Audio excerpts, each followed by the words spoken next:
अरे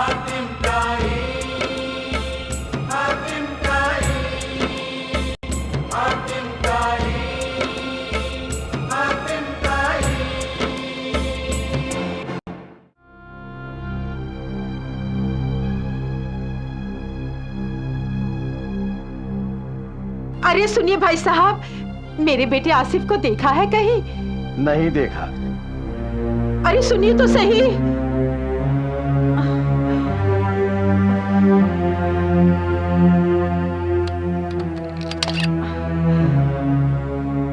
कितनी रात हो गई, आसिफ अभी तक नहीं आया। आ जाएगा बानो, बच्चा थोड़ी है जो रास्ता भटक जाएगा। शुक्र है तुम्हें ये ख्याल तो आया कि वो बच्चा नहीं है। अब उसकी भी तो फिक्र करो। अरे भाई मैं क्या फिक्र करूं, मुझसे ज्यादा हर बात में तुम उसका ख्याल रखती हो। मैं तो उसके खाने पहनने तक का ही ख्याल रख सकती हूँ। हर जवान लड़के के और भी अरमान होते हैं। हर रोज किसी न किसी के दरवाजे पर वो डोली लेकर जाता है, डोली पहुंचाता है। पर किसी न किसी दिन अपने दरवाजे पर भी तो डोली लाने दो उसे। तुम उसकी दुल्हन लाने को कह रही हो? और नहीं तो क्या। बहू के बिना ये घर कितना सूना सूना सा लगता है। हाँ लगता तो है बानो, बस अब कोई अच्छी सी लड़की देखकर उसका घर आबाद कर देंगे। आप इशारा तो कीजिए, लड़कियों की कतार खड़ी कर दूंगी। भाई बानो, वो हसन हमदानी की बेटी को देखा है तुमने? हाँ देखा है।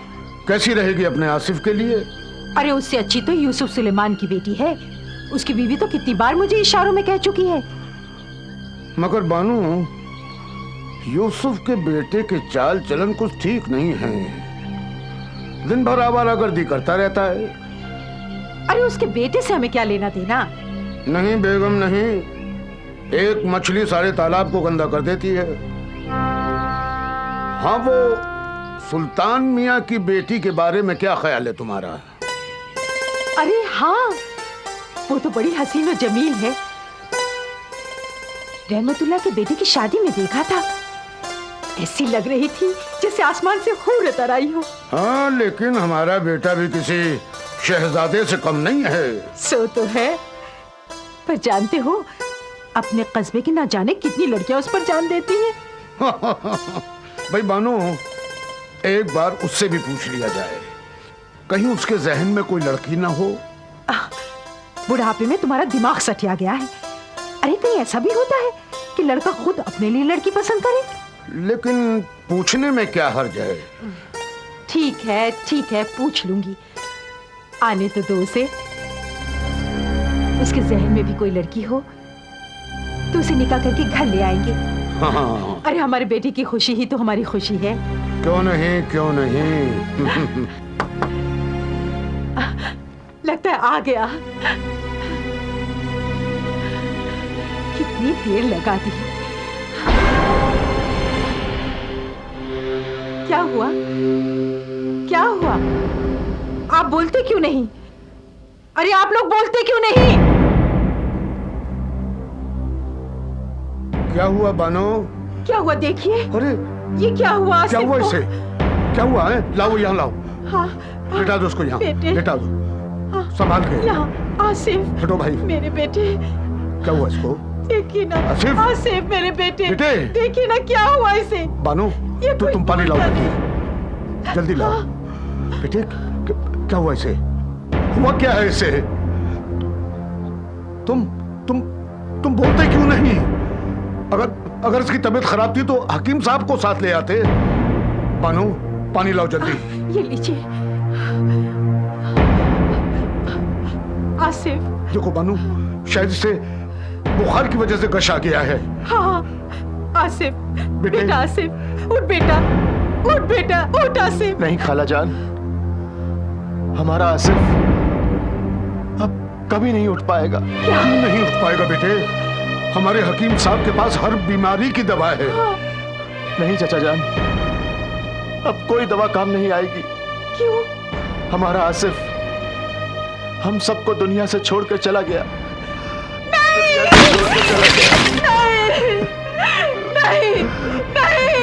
नहीं आसिफ, नहीं, हमें छोड़कर नहीं जा बेटा, हमें छोड़कर नहीं जा बेटा। मेरे मौला क्या किया तूने?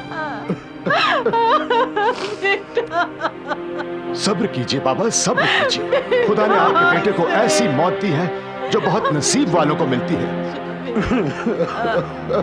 नहीं जा बाबा, इसने अपनी जिंदगी कुर्बान कर दी बाबा, और हम कहारों को दागदार होने से बचा लिया बाबा, बचा लिया बाबा।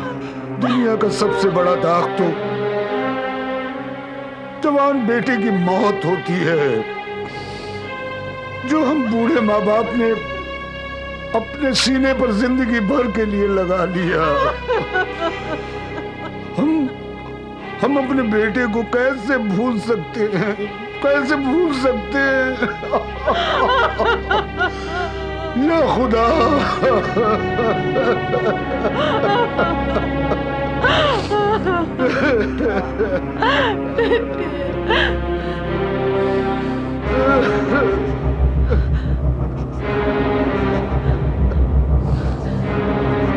आसिफ, तेरे बेटे आसिफ, दूल्हा, मेरा बच्चा, मेरा लाल।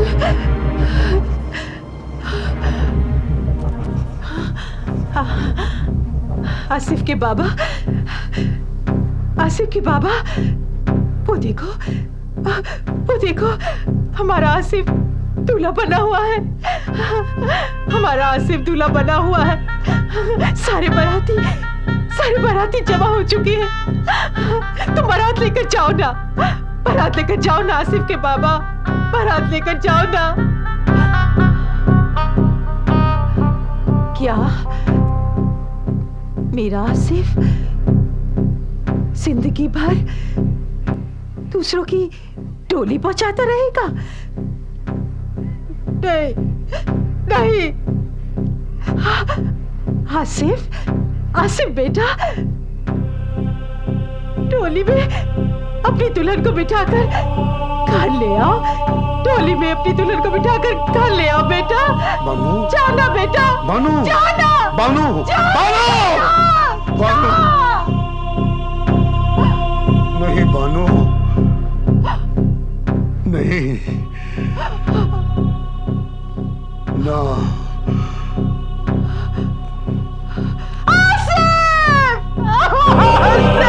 नहीं बानू, नहीं, अब वो कभी वापस नहीं आएगा, कभी वापस नहीं आएगा। अब सिर्फ उसका ठिकाना कब्र है बानू, कब्र। मैं कितना बदनसीब हूँ। हर एक बेटा अपने बाप को कांधा देता है और मैं अपने जवान बेटे को कांधा दे रहा हूँ।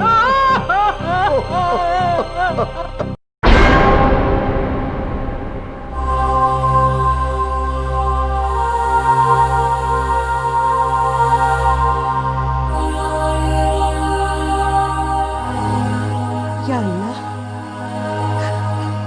अगर किसी को औलाद दे तो नेक दे, वरना आमीन।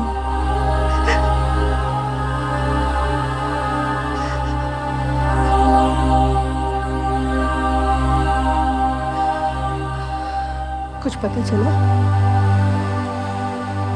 नहीं, कानून के डर से न जाने कहां जा छुपा है। तो अब वो नहीं पकड़ा जाएगा? नहीं, बादशाह के सिपाही उसे हर हालत में तलाश कर लेंगे। और फिर सजा हो जाएगी? क्यों? कैसी फजूल की बातें कर रही हो? क्या वो किसी मामूली आदमी का बेटा है? वो वजीर आजम का बेटा है, वजीर आजम का। यही कह कहकर तो आपने उसे सर पर चढ़ा रखा है। आज जो कुछ भी सामने आ रहा है वो सिर्फ आपके नाजायज लाड प्यार का नतीजा है।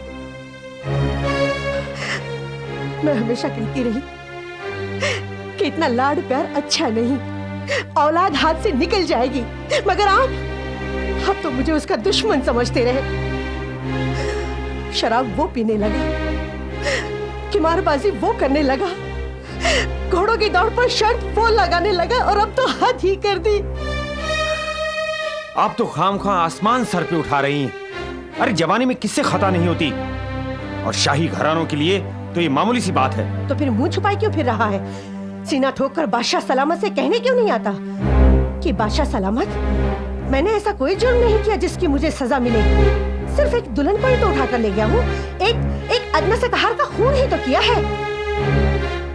आएगा बेगम, वो बादशाह सलामत के सामने जरूर आएगा, लेकिन अपने बचाव का बंदोबस्त करने के बाद। मैं उसे अच्छी तरीके से जानता हूं, मेरा बेटा है, मेरा। फिर वही गलत बात, आप उसे तलाश करके मजबूर कीजिए कि वो अपने जुर्म का इकबाल कर ले, और उसके लिए उसे जो भी सजा मिले उसे कबूल कर ले। कैसी माँ हैं आप जो अपने बेटे का बुरा चाहती हैं? माँ हूँ, इसीलिए तो चाहती हूँ कि एक बार सजा भुगत ले ताकि जिंदगी भर गुनाहों से डरता रहे। पागल हैं आप? कत्ल की सजा जानती हैं आप? मौत होती है, मौत। और मैं अपने बेटे को मौत की सजा हरगिज नहीं होने दूंगा, हरगिज नहीं। और आप भी कान खोलकर सुन लीजिए, अदालत में उसके खिलाफ ऐसा एक भी लफ्ज न निकलने पाए जो उसके लिए जिंदगी का खतरा बन जाए, समझिए आप? गुस्ताखी माफ हो वजीर आजम, एक बहुत ही बुरी खबर लाया हूं। क्या परवेज गिरफ्तार कर लिया गया? इसका मतलब है उसने अपना बंदोबस्त कर लिया। हातिम ताई, हातिम ताई, हातिम ताई, हातिम ताई, हातिम ताई, हातिम ताई, हातिम ताई, हातिम ताई।